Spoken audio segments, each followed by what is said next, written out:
Hi, hello, my dear students. Today we are starting a new chapter, History, Chapter 4, Wealth and the World. പ്രിയപ്പെട്ട കുട്ടികളെ, നമ്മൾ second ടൈമിലെ ആദ്യത്തെ chapter തുടങ്ങിയാണ്. നമുക്കറിയാം first time chapters നമ്മൾ complete ചെയ്തു. സെക്കൻഡ് ടൈം ചാപ്റ്ററാണ് നമ്മൾ ഇന്ന് സ്റ്റാർട്ട് ചെയ്യുന്നത്. അപ്പോൾ നിങ്ങൾ ഇപ്പം തന്നെ നിങ്ങളുടെ ടെക്സ്റ്റിലേക്ക് അവിടെ നിന്ന് മാർക്ക് ചെയ്ത് വെച്ചേ സെക്കൻഡ് ടൈം ചാപ്റ്ററാണ്. അപ്പം നമുക്ക് നമ്മുടെ ചാപ്റ്റർ തുടങ്ങാം. ഇപ്പം സന്തോഷമായിട്ട് നമുക്ക് നമ്മുടെ സെക്കൻഡ് ടൈമിലെ ആദ്യ ചാപ്റ്ററിലേക്ക് നമുക്ക് കയറാം. നമ്മുടെ ചാപ്റ്ററിൻ്റെ പേര് നമുക്കൊന്ന് പരിചയപ്പെടാം, വെൽത്ത് ആൻഡ് ദ വേൾഡ്. ഈ ചാപ്റ്റർ കാണുമ്പം ഞാൻ ആദ്യം വിചാരിച്ചു, വായിച്ച് നോക്കുന്നതിന് മുമ്പ് ടീച്ചർ വിചാരിച്ചു ഇത് ഒരു എക്കണോമിക്സിൻ്റെ ചാപ്റ്ററാണെന്നാണ് വിചാരിച്ചത്. കാരണം വെൽത്ത് എന്നൊക്കെ കാണുമ്പോൾ നമ്മൾ എന്താ വിചാരിക്കുന്നത്? അത് തന്നെ നമ്മുടെ സമ്പത്ത് അല്ലേ. അപ്പം സാമ്പത്തിക ശാസ്ത്രത്തിലെ ഇക്കണോമിക്സിലെ ഒരു ചാപ്റ്ററാണെന്ന് നമ്മൾ തെറ്റിദ്ധരിക്കുന്ന ഒരു ടൈറ്റിലാണ് ഈ ചാപ്റ്ററിനുള്ളത്, വെൽത്ത് ആൻഡ് ദ വേൾഡ്. പക്ഷേ യഥാർത്ഥത്തിൽ ഇതൊരു ഹിസ്റ്ററി ചാപ്റ്ററാണ്. ഹിസ്റ്ററി നമുക്കറിയാം, ഈ ചാപ്റ്ററിലെ 15th സെഞ്ച്വറി മുതൽ നമ്മുടെ 19th സെഞ്ച്വറി വരെയുള്ള 15, 16, 17, 18, 19th സെഞ്ച്വറി വരെയുള്ള ഹിസ്റ്ററി, ഒരു എന്താ പറയുന്നത്, ഒരു വളരെ ലോങ് ഹിസ്റ്ററി അല്ലേ. 15th, 16th, 17th, 18th, 19th century വരെയുള്ള ഒരു ലോങ് ഹിസ്റ്ററി നമുക്ക് പഠിക്കാനുള്ള ഒരു ചാപ്റ്ററാണ് വെൽത്ത് ആൻഡ് ദ വേൾഡ്. അപ്പോൾ ഈ ചാപ്റ്ററിന് എന്തുകൊണ്ടായിരിക്കും വെൽത്ത് ആൻഡ് ദ വേൾഡ് എന്ന് പേരിട്ടിരിക്കുന്നത്? ഈ ചാപ്റ്ററിൽ നമ്മൾ കാണുന്നത് എന്തൊക്കെയാണെന്ന് ടീച്ചർ അതിന് ബ്രീഫായിട്ട് പറയാം. 15th സെഞ്ച്വറി മുതൽ ആരംഭിച്ച, അല്ലെ 14th സെഞ്ച്വറി മുതൽ ആരംഭിച്ച നമ്മുടെ എക്സ്പ്ലോറേഷൻസ്, അതായത് മറ്റ് രാജ്യങ്ങൾ കണ്ടെത്താനായിട്ട് നടത്തിയ സമുദ്ര സഞ്ചാരങ്ങളും പുതിയ കോണ്ടിനെൻറ്റ്സ്, പുതിയ രാജ്യങ്ങൾ യൂറോപ്യന്മാർ കണ്ടെത്തിയതും, പ്രത്യേകിച്ച് പോർച്ചുഗൽ തുടങ്ങിയുള്ള രാജ്യങ്ങൾ കണ്ടെത്തിയതും, അവിടെ നിന്നുള്ള റിസോഴ്സസ്, അവിടെ നിന്നുള്ള വെൽത്ത് അവർ തട്ടിയെടുത്ത് ലൂട്ട് ചെയ്ത് സ്വന്തം നാടുകളിലേക്ക് കൊണ്ടുപോകുന്ന ഒരു കൊളോണലൈസേഷൻ അല്ലെ, കോളനൈസേഷൻ നടന്നതും, അങ്ങനെ കൊളോണലൈസേഷനിലൂടെ വെൽത്ത് ഒരു സ്ഥലത്തുണ്ടായിരുന്ന ഏഷ്യൻ, ആഫ്രിക്കൻ രാജ്യങ്ങളിലുണ്ടായിരുന്ന വെൽത്ത് യൂറോപ്പിലേക്ക് മാറ്റപ്പെട്ടതും, അതുപോലെ തന്നെ ഈ കൊളോണൈസേഷൻ അവസാനം ഒരു വേൾഡ് വാറിലേക്ക്, first world war, second world war പോലുള്ള ഒരു വേൾഡ് വാറിലേക്ക് ഈ സമ്പത്തിൻ്റെ ലൂട്ടിങ്ങും അതിൻ്റെ കൈമാറ്റവും ഒക്കെ ലോകത്ത് വലിയ പ്രശ്നങ്ങൾ സൃഷ്ടിച്ചതും, അതൊരു വേൾഡ് വാറിലേക്ക് ലോകത്തെ നയിച്ചതുമായ എല്ലാ ഹിസ്റ്റോറിക്കൽ കാര്യങ്ങളും ഉൾപ്പെടെ ഒരു ലോങ് ചാപ്റ്ററാണ് നമ്മുടെ wealth and the world. Wealth and the world എന്നുള്ള ചാപ്റ്ററിൻ്റെ ലാസ്റ്റ് ഭാഗത്ത് നമ്മൾ കാണുന്നത് നമ്മുടെ first world war, second world വാർ, ദെൻ കോൾഡ് വാർ, ദെൻ പോസ്റ്റ് വാർ വേൾഡ് പോലുള്ള, അതായത് വേൾഡ് വാറിന് ശേഷം, സെക്കൻഡ് വേൾഡ് വാറിന് ശേഷമുള്ള പോസ്റ്റ് വാർ വേൾഡ്, കോൾഡ് വാർ വരെയുള്ള ഹിസ്റ്ററിയാണ് നമ്മുടെ ഈ 4th ചാപ്റ്റർ. ഓക്കെ, അപ്പം സ്റ്റെപ്പ് ബൈ സ്റ്റെപ്പായിട്ട് നമുക്ക് ഓരോന്ന് പഠിച്ചു പോകാം. നിങ്ങൾ നോട്ടുകൾ അതാത് ദിവസം തന്നെ എഴുതി മുന്നോട്ട് പോകാനായിട്ട് ശ്രദ്ധിക്കുക. നിങ്ങളുടെ വാട്സാപ്പ് ഗ്രൂപ്പ് നമുക്കുണ്ട്. ആ വാട്സാപ്പ് ഗ്രൂപ്പിൻ്റെ ലിങ്ക് ടീച്ചർ ഡിസ്ക്രിപ്ഷനിൽ കൊടുത്തിരിക്കും. ആ ഡിസ്ക്രിപ്ഷൻ നോക്കി വാട്സാപ്പ് ഗ്രൂപ്പിൽ നിങ്ങൾ ജോയിൻ ചെയ്യുക.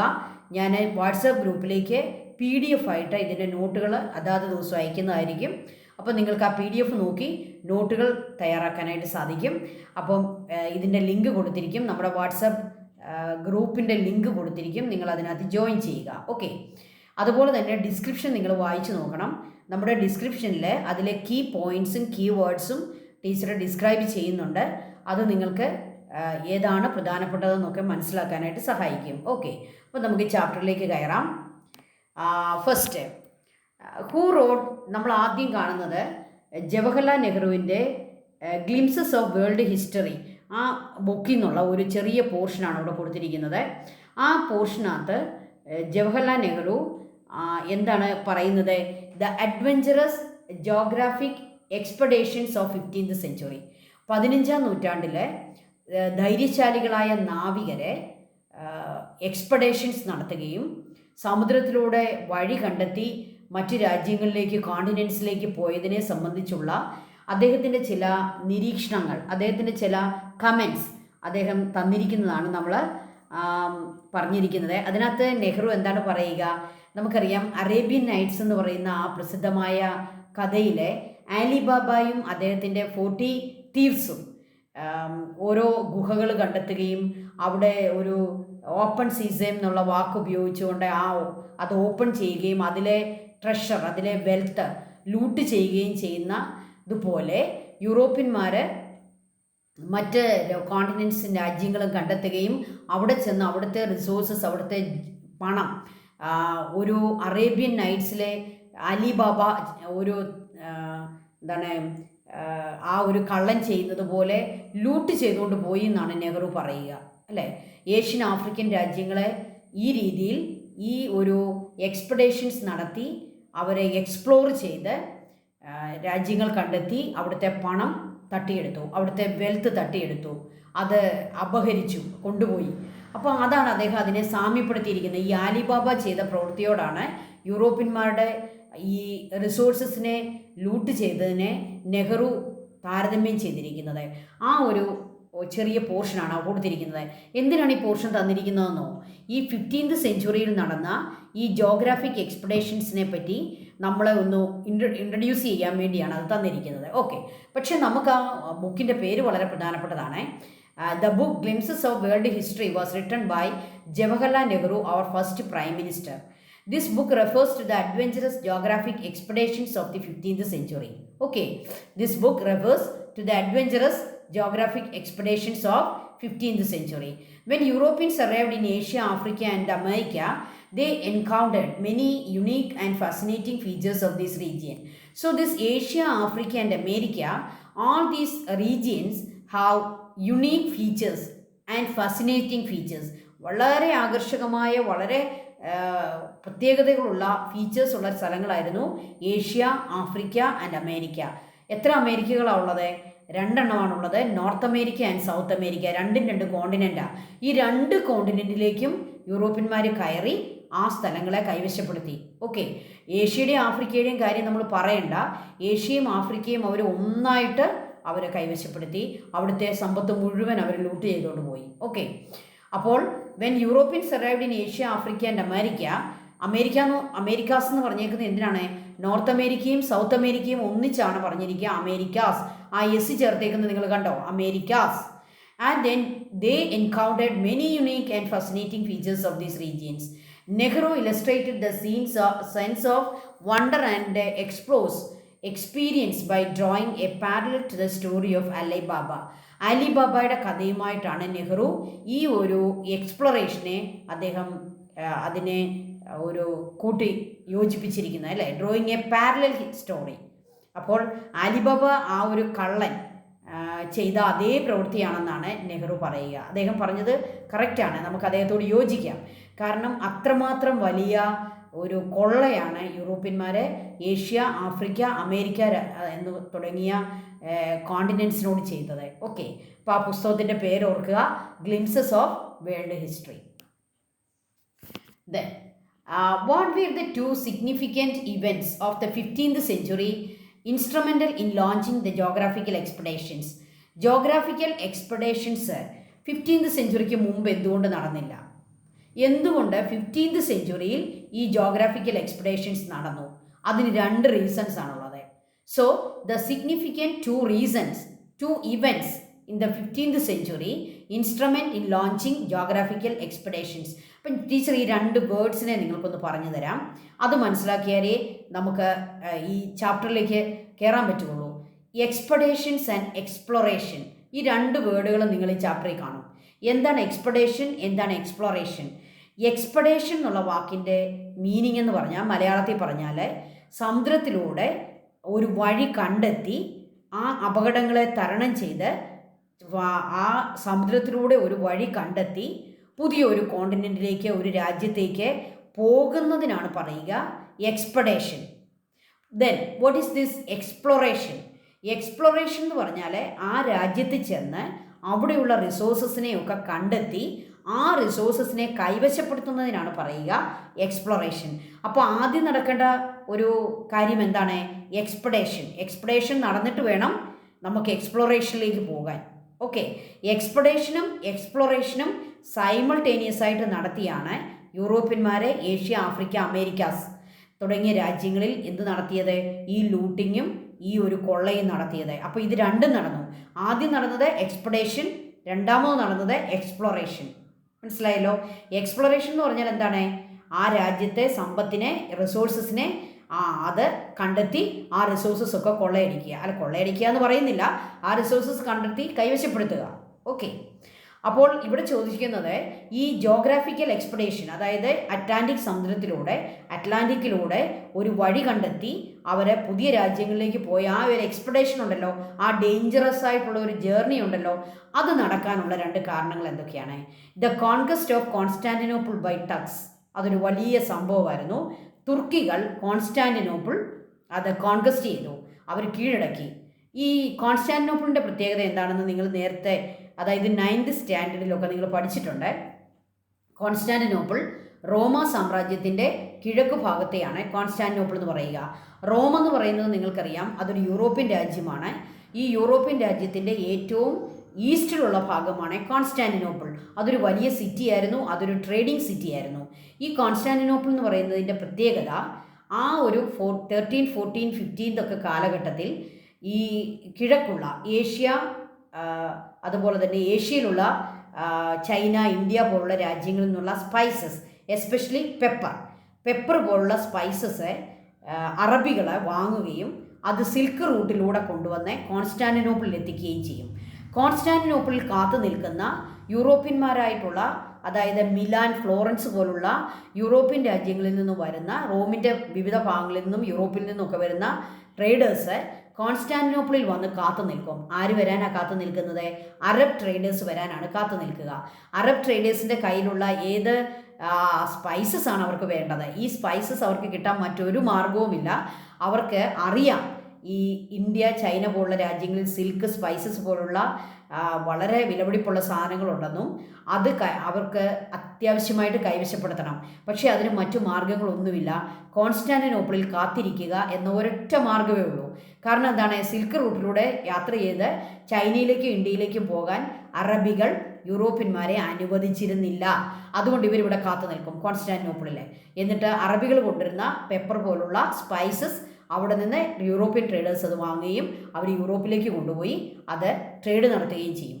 അപ്പോൾ ഈ ട്രേഡിന് വലിയൊരു ഭംഗമുണ്ടായി, അതൊരു നിന്നുപോയി. കാരണം എന്താണ്? This Turks they conquest Constantinople. അതോടെ ഈ ഒരു കൈമാറ്റം നടക്കാതെ വന്നു. അപ്പോൾ പിന്നെ ഒറ്റ മാർഗ്ഗമേ ഉള്ളൂ. എന്താണ്?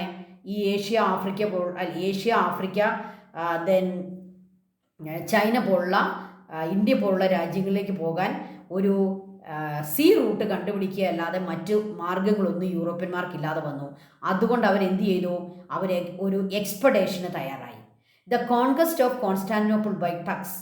Okay, arrival of the Portuguese at the ഏത് കോസ്റ്റാണ് പറഞ്ഞിരിക്കുന്നത്? വായിക്കേണ്ടതിനാണ് ഗിനി കാസ്റ്റ്. അതിൻ്റെ സ്പെല്ലിങ് നോക്കിയാൽ നമുക്ക് മറ്റ് ചില വാക്കുകളൊക്കെ പറയാൻ തോന്നും, പക്ഷേ you have to pronounce Guinea coast. Okay, arrival of the Portuguese at the Guinea coast in Africa. ഈ ഗിനി കാസ്റ്റിൻ്റെ പ്രത്യേകത എന്താണെന്നോ? ആഫ്രിക്കയുടെ വെസ്റ്റ് ഭാഗത്ത് കാണുന്ന ഈ ഗിനി കോസ്റ്റിലെ അവിടെ ആ പ്രദേശമാണ് അറ്റ്ലാന്റിക് സമുദ്രത്തിൽ ഏറ്റവും കൂടുതൽ അപകടങ്ങൾ നടക്കുന്ന സ്ഥലം. അതുകൊണ്ട് അവർ അതിനെ പറയുന്നത് a point of no return എന്നാണ് നാവികർ പറയുക.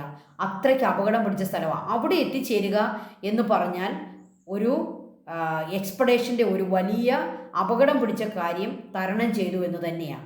സോ പോർച്ചുഗീസുകാർക്ക് ഗിനി കോസ്റ്റിലേക്ക് എത്താനായിട്ട് സാധിച്ചിരുന്നില്ല. അവരുടെ ഷിപ്സ് അതിനു മുമ്പ് തന്നെ തകർന്നു പോകുമായിരുന്നു. എന്നാൽ ഗിനി കോസ്റ്റിൽ എത്താൻ സാധിച്ചതോടുകൂടി പോർച്ചുഗീസുകാരെ ഒരു വലിയ മുന്നേറ്റമാണ് നടത്തിയത്. അതോടുകൂടി അവർക്ക് അവരുടെ എക്സ്പെഡേഷൻ സക്സസ്സിലെത്തിക്കാൻ പറ്റി. എന്താണ് എക്സ്പെഡേഷൻ എപ്പോഴാണ് സക്സസ് ആകുക? ഏഷ്യയിലോ അല്ലെങ്കിൽ ഇന്ത്യ, ചൈന പോലുള്ള രാജ്യങ്ങളിൽ ഏഷ്യയുടെ ഭാഗത്ത് എത്തിച്ചേരുക. അത് അവർക്ക് സാധിച്ചത് ഗിനി കോസ്റ്റിലെത്തിയതോടുകൂടിയാണ്. അപ്പോൾ രണ്ട് പ്രധാനപ്പെട്ട കാര്യങ്ങളാണ് 15th സെഞ്ച്വറിയിൽ നടന്നത്. ആ രണ്ടും എന്തിനെ സഹായിച്ചു? എക്സ്പെഡീഷൻസിനെ സഹായിച്ചു. സോ നമുക്ക് ക്വസ്റ്റ്യൻ ഒന്നുകൂടി വായിക്കാം. What are the two significant events in the 15th century instrument in launching the geographical expeditions? First, the conquest of Constantinople by Turks. Second, arrival of the Portuguese at the Guinea coast in Africa. Okay. Then, next, the conquest of Constantinople by the Turks, the arrival of Portuguese sailors on the Guinea coast were two significant events in launching the geographical expeditions. Substantiate. So you have to study how to explain these 2 points. After the Turks captured Constantinople, the primary trade route through which goods including pepper reached Europe was obstructed. Teacher പറഞ്ഞല്ലോ, അവരുടെ Constantinople Tux കീഴടക്കിയതോടുകൂടി pepper പോലുള്ള സാധനങ്ങൾ Constantinople എത്തുന്നതും അതിൻ്റെ ട്രേഡും obstructed ആയി. What is the meaning? Obstructed, തകർന്നു, അത് നിന്നു. Europeans began exploring new route. So the Europeans, they started exploring new routes. ഇതുവഴിയാണ് ഇവർ ന്യൂ റൂട്ട് കണ്ടുപിടിക്കുക? Through sea, through ocean. The arrival of the Portuguese sailors on the Guinea coast or Guinea coast marked another key milestone. Teacher പറഞ്ഞു, guinea cost ആണ്, അവിടെ എത്തുക എന്നുള്ളതാണ് അറ്റ്ലാന്റിക്കിലെ ഏറ്റവും വലിയ അപകടം പിടിച്ച കാര്യം. അവിടെ അവരെത്തി, അതല്ല അവർ സക്സസ് ആയി. So the Portuguese arrived in Guinea coast marked another key milestone. What is the meaning milestone? അതൊരു വലിയ നാഴികക്കല്ലായിരുന്നു, അതായത് ഒരു വലിയ സക്സസ് ആയിരുന്നു. The voyage and geographical explorations reshaped a global history. ഈ വോയേജസ് ആണ് ജോഗ്രാഫിക്കൽ എക്സ്പ്ലോറേഷൻസിനെ റീഷേപ്പ് ചെയ്തത്. ഓക്കെ, അത് ഗ്ലോബൽ ഹിസ്റ്ററിയെ തന്നെ റീഷേപ്പ് ചെയ്തു. എന്താണ് അതിൻ്റെ അർത്ഥം? അതോടെ ചരിത്രം തന്നെ വഴിമാറി. നമ്മൾ പറയത്തില്ലേ, ചില കാര്യങ്ങൾ വരുമ്പോൾ ചരിത്രം വഴിമാറും. ഇവിടെ രണ്ട് കാര്യങ്ങൾ വന്നപ്പോൾ ചരിത്രം വഴിമാറി. അതൊരു പുതിയ എക്സ്പെഡേഷൻസിലേക്കും എക്സ്പ്ലോറേഷൻസിലേക്കും അത് പുതിയ ഒരു ലോക ചരിത്രത്തിലേക്കും പോയി, അല്ലേ? ആ ചരിത്രമാണ് നമ്മൾ ഈ ചാപ്റ്ററിൽ പഠിക്കുന്നത്. ഓക്കെ, അപ്പോൾ ഈ രണ്ട് സിഗ്നിഫിക്കൻ്റ് ആയിട്ടുള്ള രണ്ട് കാര്യങ്ങളാണ് സംഭവിക്കുക, ഇവൻറ്റ്സ് ആണ് സംഭവിച്ചത്. എന്തൊക്കെയാണ്? The conquer of Constantinople by Turks and the arrival of Portuguese sailors in Guinea coast in Africa. Okay. Then, list the European countries joined in the geographical expeditions or explorations. Geographical expeditionsൽ ഏർപ്പെട്ട European രാജ്യങ്ങൾ ഏതൊക്കെയായിരുന്നു? Portugal, Spain, Netherland, England and France. അതതിൻ്റെ ഓർഡറിലാണ് പറഞ്ഞിരിക്കുന്നത് കേട്ടോ. അവർ പോയ അതല്ലെങ്കിൽ അവർ സ്റ്റാർട്ട് ചെയ്ത ഓർഡറിൽ തന്നെയാണ് ടീച്ചർ ഈ പേരുകൾ എഴുതിയിരിക്കുന്നത്. ആദ്യം ഇതിൻ്റെ തുടക്കക്കാർ, ബിഗിനേഴ്സ് എന്ന് പറയുന്നത് പോർച്ചുഗലാണ്. അവരാണ് ആദ്യമായിട്ട് പോയത്. പോർച്ചുഗലിലെ ഒരു കിങ്ങിനെ പറ്റി പറയുന്നുണ്ട്. അദ്ദേഹം ഇതുപോലുള്ള എക്സ്പെഡീഷൻ, പ്രിൻസ് ഹെൻറി, നിങ്ങളുടെ പേജ് നമ്പർ 69 അദ്ദേഹത്തിൻ്റെ പേര് പറയുന്നുണ്ട്. പ്രിൻസ് ഹെൻറി ഇതുപോലുള്ള എക്സ്പെഡീഷൻസിനെ ഏറ്റവും കൂടുതൽ പ്രൊമോട്ട് ചെയ്യുകയും സപ്പോർട്ട് ചെയ്യുകയും പണം നൽകി സഹായിക്കുകയും അതിനൊരു നാവിഗേറ്റേഴ്സിനെ ട്രെയിൻ ചെയ്യാൻ വേണ്ടി ഒരു സ്കൂൾ തന്നെ അദ്ദേഹം സ്റ്റാർട്ട് ചെയ്തതായിട്ട് അവിടെ പറയുന്നുണ്ട്. അതുപോലെ തന്നെ അദ്ദേഹം കാർട്ടോഗ്രാഫിയിലും വളരെ സഹായങ്ങൾ ചെയ്തു. കാർട്ടോഗ്രാഫി എന്താണ്? നമുക്കറിയാം, സമുദ്രത്തിലൂടെ യാത്ര ചെയ്യണമെങ്കിൽ മാപ്പ് വേണം, അല്ലേ? ഓരോ സ്ഥലങ്ങളും എവിടെയാണെന്നുള്ളതിൻ്റെ മാർപ്പില്ലാതെ നടുക്കടലിലൂടെ യാത്ര ചെയ്തിട്ടൊരു കാര്യമില്ല. അപ്പോൾ കാർട്ടോഗ്രാഫി എന്ന് പറഞ്ഞാൽ മാപ്പ് നിർമ്മിക്കുന്ന ആ ഒരു ടെക്നോളജിക്ക് പറയുന്ന പേരാണ്, ആ ഒരു സയൻസാണ് കാർട്ടോഗ്രാഫി. അപ്പോൾ മാപ്പുകൾ നിർമ്മിക്കാനും അത് കറക്റ്റായിട്ട് നിർമ്മിക്കാനും അതുപയോഗിച്ച് യാത്ര ചെയ്യാനും എല്ലാം സഹായം കൊടുത്ത ഒരു പോർച്ചുഗീസ് കിങ് ആയിരുന്നു കിങ് ഹെൻറി. അദ്ദേഹത്തിൻ്റെ സഹായത്തോടു കൂടി അവർ ഷിപ്പുകൾ ഉണ്ടാക്കുകയും അവരെ കാർട്ടോഗ്രാഫിയിലൂടെ പുതിയ മാപ്പുകൾ നിർമ്മിക്കുകയും അതിനെയൊക്കെ പ്രോത്സാഹിപ്പിക്കുകയും ചെയ്തു. അദ്ദേഹം നാവികന്മാരെ സഹായിക്കാൻ വേണ്ടി, അവരെ പഠിപ്പിക്കാൻ വേണ്ടി ഒരു സ്കൂൾ തന്നെ തുടങ്ങി. അങ്ങനെ പോർച്ചുഗലാണ് ഇതിൻ്റെ ബിഗിനേഴ്സ്. അവരുടെ പിന്നാലെ വന്നത് Spain, then Netherlands, then England, then France. Okay, these are the European nations. They joined in the geographical expeditions. Next, നമുക്ക് ആ രാജ്യങ്ങളെ ഒന്ന് കാണാം. ഇത് മാപ്പ് 4.1 നിങ്ങളുടെ ടെക്സ്റ്റിലുള്ള മാപ്പാണ്. ഇതിനകത്ത് നിങ്ങൾക്ക് ഈ പറയുന്ന എല്ലാ സ്ഥലങ്ങളെയും കാണാനായിട്ട് പറ്റും. ഞാൻ ടീച്ചർ ആ പേരുകളൊന്ന് വായിക്കാം. നിങ്ങൾ നോക്കുക. ഈ ഒരു മാപ്പിൽ നമുക്ക് 3 കോണ്ടിനെൻറ്റ്സ് ആണ് കാണാൻ പറ്റുക. ഏറ്റവും സൈഡിലായിട്ട്, അതായത് റൈറ്റ് സൈഡിലായിട്ട് കാണുന്നത് ഏഷ്യയാണ്. ഈ ഏഷ്യയിലാണ് യൂറോപ്യന്മാർക്ക് വരേണ്ടത്. ഓക്കെ, ഏഷ്യയും ഈ യൂറോപ്പും തമ്മിൽ സമുദ്രത്തിൻ്റെ വേർതിരിവില്ല, ഓഷ്യനില്ല. പകരം യുറാൽ എന്ന് പറയുന്ന ഒരു ചെറിയൊരു മൗണ്ടനാണ് അതിനെ തമ്മിൽ വേർതിരിക്കുന്നത്, യുറാൽ. അതുകൊണ്ട് നമുക്ക് ഏഷ്യക്കാർക്ക് റോഡ് മാർഗം ലാൻഡിലൂടെ തന്നെ നമുക്ക് എവിടെ എത്താം? യൂറോപ്പിലെത്താം. ഓക്കെ, യൂറോപ്പിൽ വരാനായിട്ട് ലാൻഡ് മാർഗം ഉണ്ടായി. ആ ലാൻഡ് മാർഗമായിരുന്നു പണ്ടത്തെ സിൽക്ക് റൂട്ട്. മനസ്സിലായല്ലോ? ആ സിൽക്ക് റൂട്ടിലൂടെ യൂറോപ്യന്മാരെ സഞ്ചരിച്ചാൽ അവർക്ക് എവിടെ എത്താം? ചൈന, ഇന്ത്യ പോലുള്ള ഏഷ്യൻ രാജ്യങ്ങളിലെത്താം. പക്ഷേ ആ റൂട്ട് എന്തുകൊണ്ടാണ് ഇവർക്ക് കിട്ടാതെ പോയത്? നിങ്ങൾ ഈ മാപ്പിലേക്ക് നോക്കിയേ. അവിടെ അറബ്സ് ഉണ്ട്, അറബികളുണ്ട്. അവർ ആ ട്രേഡിൻ്റെ ആ റൂട്ട് അവരെ കൈവശപ്പെടുത്തി വെച്ചിരിക്കുന്നത് കൊണ്ട് അവരെ ഇതുവഴി യാത്ര ചെയ്യാനായിട്ട് യൂറോപ്യൻ ട്രേഡേഴ്സിനെ അനുവദിച്ചിരുന്നില്ല. അതുകൊണ്ട് പിന്നെ അവർക്ക് എന്ത് മാർഗ്ഗമേ ഉള്ളൂ? അറ്റ്ലാന്റിക് ഓഷ്യൻ എല്ലാവരും കാണുന്നുണ്ടല്ലോ. അറ്റ്ലാന്റിക്കിലൂടെ ആഫ്രിക്ക എന്ന് പറയുന്ന കോണ്ടിനെൻറ്റിനെ കവർ ചെയ്ത് അതിനെ ചുറ്റി ആ ഇന്ത്യൻ ഓഷ്യനിൽ കയറി അതുവഴി ഇന്ത്യയിലെത്തുക അല്ലെങ്കിൽ ഏഷ്യയിലെത്തുക. അതായിരുന്നു അവർക്ക്. മറ്റൊരു മാർഗ്ഗവും ഇല്ല. അറ്റ്ലാന്റിക് ഓഷ്യനിലൂടെ ആഫ്രിക്കയെ കവർ ചെയ്തുകൊണ്ട് പോകുക എന്നുള്ളത് മാത്രമേ പോസിബിളായിട്ടുള്ള ഒരു കാര്യമുള്ളായിരുന്നു. അപ്പോൾ ഈ ഒരു മാപ്പ് നിങ്ങൾ നന്നായിട്ട് പഠിച്ചു വെച്ചോണം. മാപ്പിന് നമുക്ക് ക്വസ്റ്റ്യൻ വരുമെന്ന് നിങ്ങൾക്ക് ഫസ്റ്റ് ടൈമിൽ നിന്നും മനസ്സിലായി. അപ്പോൾ ചില യൂറോപ്യൻ രാജ്യങ്ങൾ മാർക്ക് ചെയ്യാൻ പറഞ്ഞാൽ നമ്മൾ പഠിച്ചു വെക്കണം. പോർച്ചുഗൽ എല്ലാവരും ഒന്ന് കണ്ടേ. റെഡ് കളറിൽ കാണിച്ചിരിക്കുന്നതാണ് പോർച്ചുഗൽ. അതുപോലെ തന്നെ സ്പെയിൻ, തൊട്ടടുത്ത് തന്നെ സ്പെയിനുണ്ട്. പിന്നെ നമ്മൾ പറഞ്ഞ ഒരു യൂറോപ്യൻ കൺട്രിയാണ് ഫ്രാൻസ്. നെതർലാൻഡ് നിങ്ങൾക്ക് കാണാം, ബ്ലൂ കളറിൽ കാണാം. ഇംഗ്ലണ്ട് നിങ്ങൾക്ക് ഇവിടെ കാണാം. ഇതിൻ്റെയൊക്കെ പൊസിഷൻ നോക്കി വെക്കുക.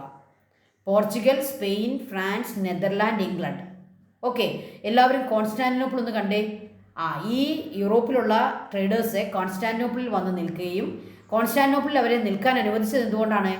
കോൺസ്റ്റാന്റിനോപ്പിൾ അന്ന് റോമിൻ്റെ ഭാഗമായിരുന്നു. റോം ഒരു യൂറോപ്യൻ രാജ്യമാണ്. അതുകൊണ്ട് ഒരു ഈസ്റ്റേൺ റോം എന്നറിയപ്പെടുന്ന സ്ഥലമായിരുന്നു കോൺസ്റ്റാന്റിനോപ്പിൾ. അപ്പോൾ അവിടെ വന്ന് അവർ കാത്തു നിൽക്കുന്നു. അപ്പോൾ അറബികൾ അവർക്ക് പെപ്പർ കൊണ്ടുപോയി കൊടുക്കുന്നു. അതായിരുന്നു അവരുടെ രീതി. അപ്പോൾ കോൺസ്റ്റാന്റിനോപ്പിൾ എല്ലാവരും കണ്ടുവെക്കുക. കോൺസ്റ്റാന്റിനോപ്പിൾ മാർക്ക് ചെയ്യാൻ പറഞ്ഞാൽ നിങ്ങൾ എവിടെയാണ് മാർക്ക് ചെയ്യേണ്ടതെന്ന് നോക്കി വെക്കുക. ഇനി ആഫ്രിക്ക എല്ലാവരും നോക്കിക്കേ.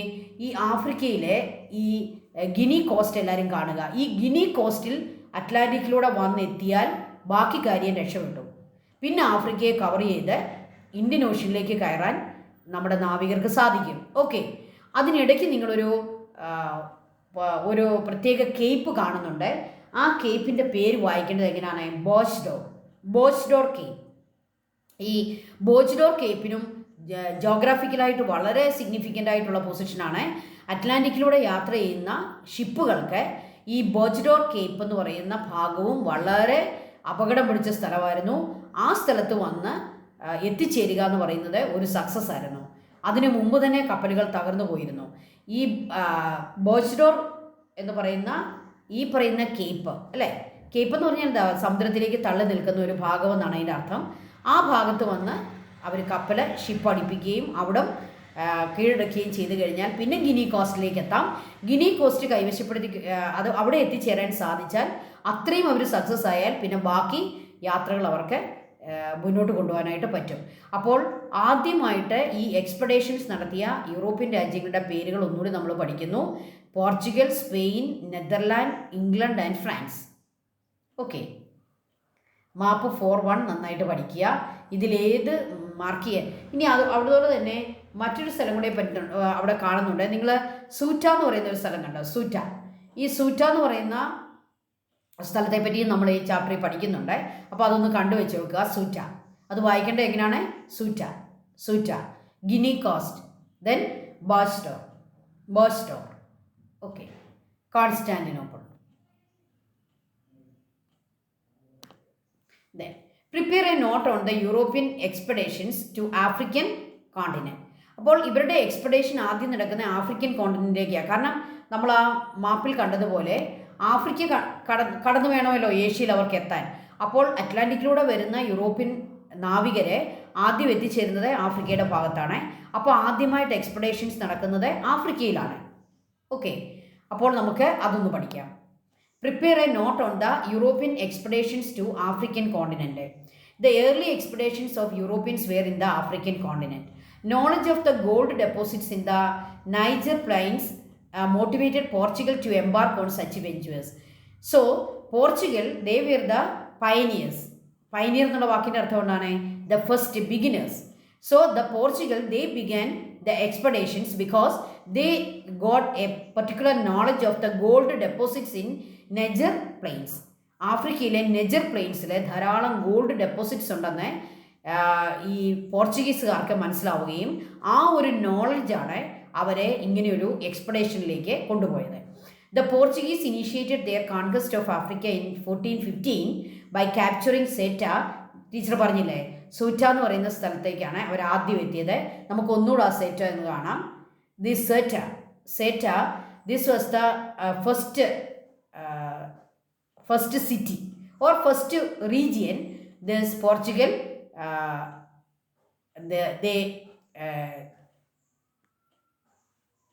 they conquest. Okay, so the Portuguese conquest the Africa and they capture Ceuta.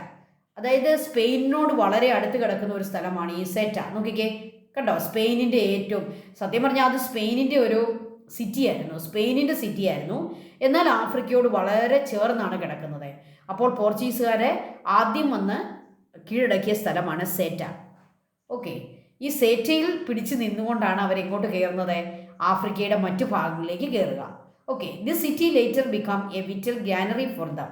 അപ്പോൾ ഈ സെറ്റ എന്ന് പറയുന്ന സ്ഥലമാണ് പിന്നീട് അവരുടെ വലിയൊരു ഗ്രാനറിയായി മാറിയത്. ഓക്കെ, അപ്പോൾ സിറ്റ എന്ന് പറയുന്ന സ്ഥലം സ്പെയിനിൻ്റെയാണ്. സ്പെയിനിൻ്റെ ഏറ്റവും സൗത്ത് ഭാഗമാണ് സെറ്റ. ഓക്കെ, അപ്പോൾ ഏർലി എക്സ്പെഡീഷൻസ് നടന്നത് ആഫ്രിക്കയിലായിരുന്നു. അത് പോർച്ചുഗലാണ് അതിൻ്റെ ബിഗിനേഴ്സ്. അവർക്ക് വരാനുള്ള കാരണം അവിടെ ധാരാളം ഗോൾഡ് ഡെപ്പോസിറ്റ്സ് ഉണ്ടെന്ന് അവർക്ക് മനസ്സിലായതാണ്. 1415 അവർ ഇത് സ്റ്റാർട്ട് ചെയ്തത്. ആദ്യമായിട്ട് അവർ പിടിച്ച് എടുത്ത സ്ഥലം ആഫ്രിക്കയോട് ചേർന്ന് കിടക്കുന്ന സെറ്റ എന്ന് പറയുന്ന സിറ്റിയാണ്. Then the city become a vital granary for them. Okay. Portuguese expeditions to African continent mark a crucial milestone in global explorations. Substantiate. Portuguese African continents expedition നടത്തി കണ്ടെത്തിയത് നമ്മുടെ ലോക ചരിത്രത്തിൽ ഒരു വലിയ ഒരു മുന്നേറ്റമായിരുന്നു. A crucial milestone in global explorations. ഗ്ലോബലിൽ നടന്ന രാജ്യങ്ങൾ കണ്ടെത്താൻ നടന്ന ആ എക്സ്പ്ലോറേഷൻസിലെ ഒരു വലിയ ഒരു നാഴികക്കല്ലായിരുന്നു ഈ ആഫ്രിക്കൻ എക്സ്പെഡീഷൻ എന്നത്. നമ്മൾ എക്സ്പ്ലെയിൻ ചെയ്യാനാണ് പറയുക. സബ്സ്റ്റാൻഷിയേറ്റ് എന്നുള്ള വാക്കിൻ്റെ അർത്ഥം എന്താണ്? You have to explain. First, the Portuguese explorers successfully navigate Cape Bojador in 1454. അപ്പോൾ ആദ്യമായിട്ട് അവരെവിടെ എത്തി? ഈ കേപ്പ് ബോജ്ഡോറിലെത്തി. So they gain access to their regions along the African coast. അതോടെ അവർക്ക് ആഫ്രിക്കൻ കോസ്റ്റിലൂടെ പോകാനുള്ള ഒരു മാർഗം തുറന്നു കിട്ടി. This breakthrough allowed them to profit significantly from the trade of gold slaves and further encourage their explorations efforts. ആഫ്രിക്കയിലെ ഈ പ്രത്യേക സ്ഥലത്തെ, അതായത് ഈ ബോജ്ഡോർ എന്ന് പറയുന്ന കേപ്പിലെത്തിയതോടുകൂടി അവർക്ക് അവിടെ നിന്ന് ഗോൾഡും സ്ലേവ്സിനെയും, അന്നത്തെ കാലത്തെ ഏറ്റവും വലിയ ട്രേഡ് നടക്കുന്ന ഒരു സംഭവമായിരുന്നു സ്ലേവ് ട്രേഡ്. അപ്പോൾ ഗോൾഡ് കിട്ടി, സ്ലേവ്സിനെ കിട്ടി. എന്തിനാണ് ഈ യൂറോപ്യന്മാർക്ക് സ്ലേവ്സിനെ? ആഫ്രിക്കയിൽ നിന്നുള്ള സ്ലേവ്സിനെയാണ് അവരവരുടെ രാജ്യത്തും അവർ പിടിച്ചെടുക്കുന്ന രാജ്യങ്ങളിലും അടിമ പണിക്കായിട്ട് അല്ലേ, മാൻ പവർ, അതിനുവേണ്ടി അവർ ഉപയോഗിക്കുന്നു. അപ്പോൾ അവർക്ക് മാൻ പവർ ആവശ്യമായിരുന്നു. അപ്പോൾ ധാരാളം സ്ലേവ്സിനെ ഇവിടെ കിട്ടി, ഗോൾഡ് കിട്ടി. ഇതവരെ കൂടുതൽ എക്സ്പ്ലോറേഷൻ നടക്കാൻ, കൂടുതൽ എക്സ്പെഡീഷൻസ് നടത്താൻ അവരെ എൻകറേജ് ചെയ്തു. വലിയ സന്തോഷമായി. ഓക്കെ, അപ്പോൾ പുതിയ പുതിയ സ്ഥലങ്ങളിലേക്ക് പോകാൻ ഈ ഒരു കണ്ടെത്തൽ അവരെ സഹായിച്ചു.